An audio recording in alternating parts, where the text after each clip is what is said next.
Bismillahirrahmanirrahim. Assalamualaikum warahmatullahi wabarakatuh.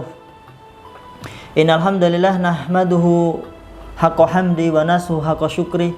Asyhadu an la ilaha illallah wa asyhadu anna Muhammadan abduhu wa rasuluh la nabiyya rasulullah ba'da amma ba'd. Subhanaka la ilma lana illa ma 'allamtana innaka antal alimul hakim. Rabbis shrah li sadri wa yassir li amri wahlul 'uqdatam min lisani yafqahu qawli. Wa qala azza min qail ya ayyuhalladzina amanu taqullaha haqqa tuqatih wa la tamutunna illa wa antum muslimun. Wa qala Rasulullah sallallahu fil hadis fa inna asdul hadis kitabullah wa khairul hadi hadi Muhammadin sallallahu alaihi wasallam wa sharral umuri muhdatsatuha wa kullu muhdatsatin bid'ah wa kullu bid'atin dhalalah wa kullu dhalalatin finnar. Alhamdulillah rabbil alamin. Pada kesempatan kali ini kita bersyukur pada Allah Subhanahu wa taala atas limpahan nikmatnya, karena pada saat ini, detik ini, Allah masih memberikan kenikmatan yang begitu luas kepada kita, nikmat iman, nikmat Islam, dan nikmat ihsan. Salawat serta salam semoga tetap tercurahkan kepada uswatun Nabi Muhammad sallallahu alaihi wasallam, Nabi yang kita rindukan, Nabi yang kita cintai. Mudah-mudahan Nabi pun beliau juga mencintai kita, dan kita tergolong sebagai umatnya, dan kita tunggu syafaatnya di yaumul qiyamah. Ikhwanu fiddin rahimani rahimakumullah. Beberapa minggu yang lalu ada beberapa bekal orang tua kepada anaknya. Yang pertama adalah iman kepada Allah Subhanahu wa taala. Karena iman ini adalah yang nanti akan menyelamatkan kita dari api neraka. Dengan iman inilah nanti akan menyelamatkan kita dari siksa kubur.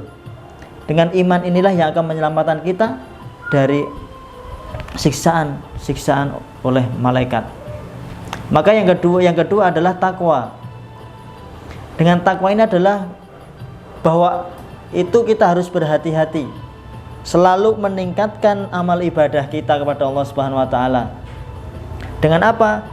Dengan kita juga menjauhi semua maksiat yang larang-larang Allah. Jadi tingkatkan ibadah kita dan menjauhi semua larangannya Allah. Yang terakhir adalah Al-Qur'an. Maka jangan jauhkan anak kita dengan Al-Qur'an. Sampai kapanpun Al-Qur'an harus melekat dalam hati kita. Anak-anak kita harus melekat. Maka saya singkat adalah ITA. Ya, pertama adalah iman, kemudian adalah takwa, yang terakhir adalah Al-Quran. Ini adalah bekal terbaik insya Allah untuk ananda, untuk putra-putri kita yang kita cintai, yang kita banggakan. Jangan sampai anak-anak kita nanti, kita sebagai orang tua menyesal di kemudian hari, karena kita tidak mampu mendidik dengan baik, karena kita tidak mampu menyelesaikan masalah-masalah di rumah tangga, karena ada anak-anak kita yang mungkin saat ini jauh dari Al-Quran, yang saat ini mungkin jauh dari keteladanan yang baik, yang saat ini mungkin kita dipaksa untuk apa? Untuk belajar sekarang daring di sekolah. Ini kita dipaksa. Maka jangan sampai anak tersebut juga nanti banyak megang HP, kemudian banyak nge-game-nya, banyak nonton TV-nya. Maka ini harus diimbangi. Ada jam-jam khusus bagaimana nanti orang tua juga harus bisa mengontrol. Maka kita syukuri pada Allah Subhanahu wa taala bahwa anak adalah sebuah anugerah dari Allah Subhanahu wa taala. Yang pertama, tanda-tanda kita bersyukur pada Allah Subhanahu wa taala, yang pertama adalah kita mengakui bahwa nikmat itu dari Allah Subhanahu wa taala. Kita mengakui bahwa nikmat itu dari Allah Subhanahu wa taala. Seperti harta, seperti jabatan, seperti kita diberikan kemudahan-kemudahan, itu bukan berarti kita hebat, bukan berarti itu kita pintar, kita cerdas, tidak. Bahwa jabatan, bahwa semua yang kita miliki saat ini adalah semua atas pertolongan Allah, dan Allah mudahkan urusan kita karena Allah. Maka kita sandarkan kepada Allah Subhanahu wa taala bahwa setiap nikmat, setiap yang kita rasakan, setiap yang kita hadapi saat ini adalah nikmat dari Allah Subhanahu wa taala, yang harus kita sikapi dengan baik, yang harus bagaimana nikmat ini menjadi sebuah nikmat yang Allah ridhoi. Karena apa? Kullu nikmatin la tuqaribu ilallah fahuwa baliyah. Setiap nikmat yang tidak disandarkan, yang tidak didekatkan dengan Allah Subhanahu wa taala, maka akan jadi sebuah celaka, musibah. Ya. Yang kedua, memuji Allah. Barang siapa satu kaum, seorang hamba yang di saat itu tidak mengucapkan kalimat alhamdulillah, maka tidak Allah ridhai. Maka Allah akan ridha bagi hambanya yang mengucapkan alhamdulillah. Nah, maka kita harus banyak-banyak memuji Allah Subhanahu wa taala, karena prasangka Allah sesuai dengan prasangka hambanya. Kita alhamdulillah diberikan kesehatan, alhamdulillah diberikan rasa sakit, alhamdulillah. Jadi semua itu kita serahkan, kita sandar pada Allah Subhanahu wa taala dengan alhamdulillah. Ya. Dengan alhamdulillah inilah yang nanti akan menjadikan kita dan kegiatan kita Allah ridho. Yang ketiga adalah tunduk. Jadi setelah kita mengakui nikmat Allah, kemudian memuji Allah, kita tunduk, pasrah, taat kepada Allah Subhanahu wa taala. Jadi semua apapun itu kita pasrahkan sama Allah. Jadi saat ini bukan memikirkan apa yang kita suka, apa yang kita tidak suka, tapi saat ini adalah bagaimana kita harus mengucapkan, memikirkan bahwa apa yang Allah suka dan apa yang Allah tidak suka. Apa yang Allah suka, kita list. Kita mulai mendekatkan pada Allah Subhanahu wa taala, kita list apa yang Allah suka, apa yang Allah suka. Kemudian kita list juga apa yang Allah tidak suka. Nah, saat ini kita harus memikirkan seperti itu, bukan ego kita. Apa yang kita suka dan apa yang tidak kita suka. Nah, maka yang terakhir adalah mencintai Allah. Kalau kita sudah mencintai Allah di atas segala-galanya, maka kita akan merasakan manisnya iman. Nah, ini adalah tanda kita bersyukur pada Allah. Nah, maka kenikmatan-kenikmatan yang Allah berikan kepada kita, mudah-mudahan kita menjadi hamba yang bersyukur, hamba yang selalu mensyukuri nikmat Allah. Yang saat ini diberikan kesehatan, maka kesehatan itu untuk mendekatkan kepada Allah Subhanahu wa taala. Kesehatan itu untuk dekat dengan Allah, untuk beribadah kepada Allah.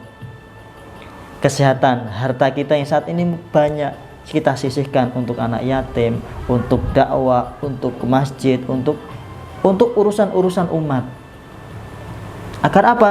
Agar harta yang kita miliki saat ini adalah Allah berkahi. Berbuat baik kepada siapapun. Insya Allah suatu hari nanti kebaikan itu pasti akan kembali kepada kita tanpa kita sangka-sangka. Pasti akan Allah berikan kebaikan dan kemudahan.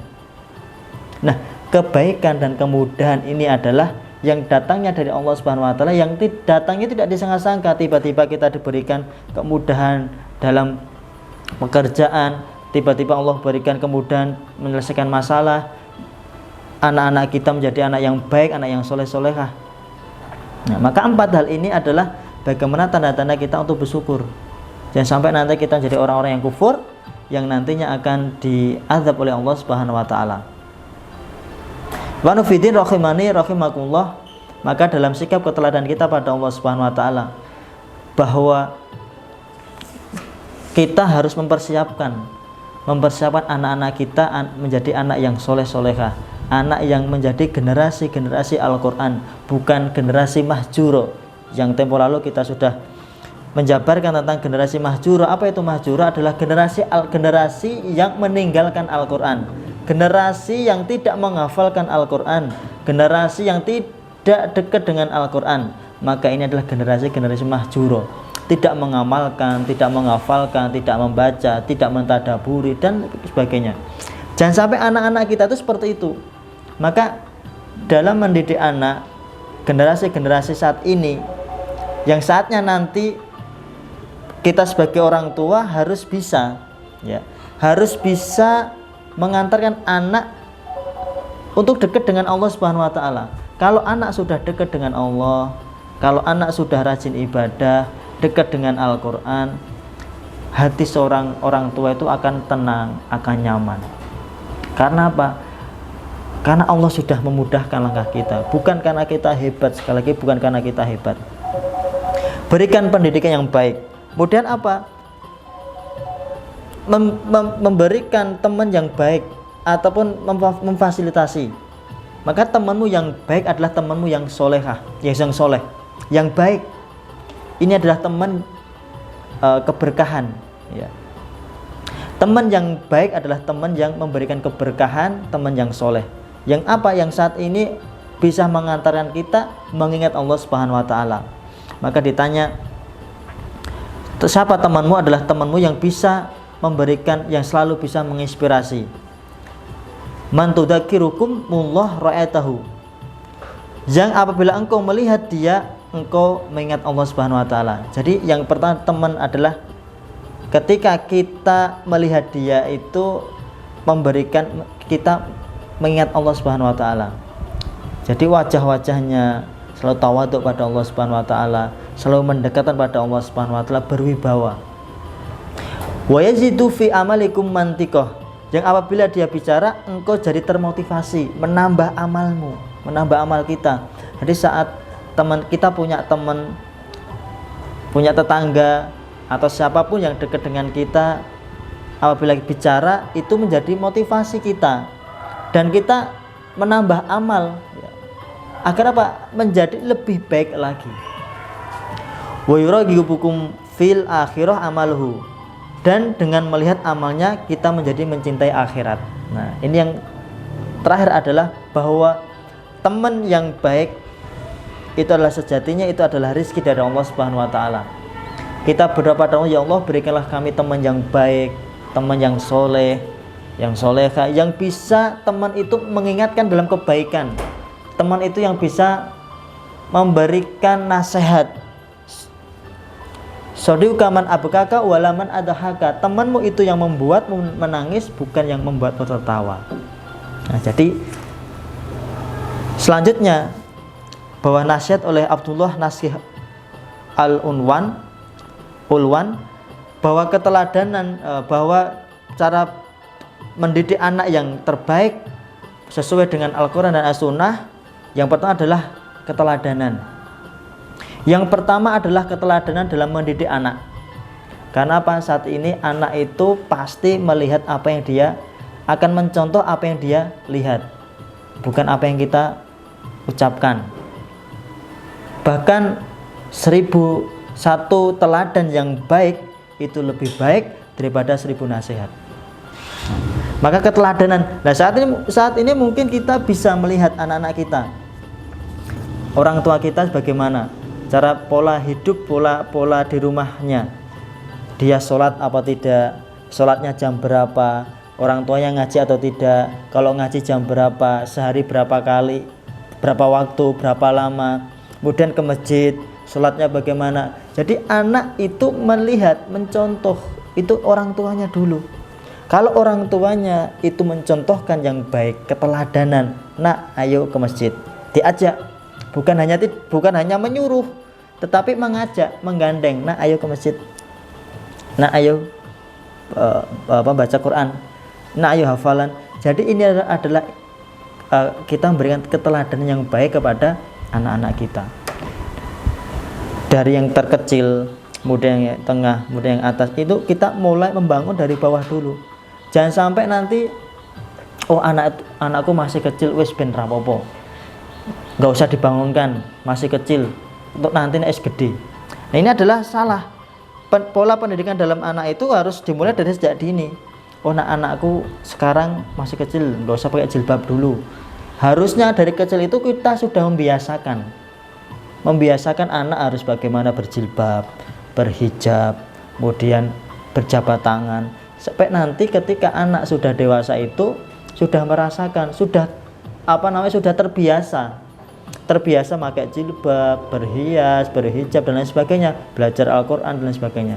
Jadi ini adalah keteladanan yang baik bagi orang tua. Ya, di sisi lain keteladanan harus tadi adalah iman kepada Allah, kemudian takwa, kemudian Al-Quran. Ini yang salah satu pondasi yang saat ini pondasi itu yang paling berpengaruh. Ya. Bagaimana kita itu memberikan terbaik untuk Allah. Kalau kita pengen diberikan hadiah pada orang lain, maka kita juga bisa memberikan yang terbaik dulu. Kalau kita pengen ibadah kita, amal-amal kita diterima oleh Allah Subhanahu wa taala, maka teruslah berbuat baik, berbuat terbaik untuk Allah Subhanahu wa taala. Yang terakhir, yang kedua adalah kebiasaan.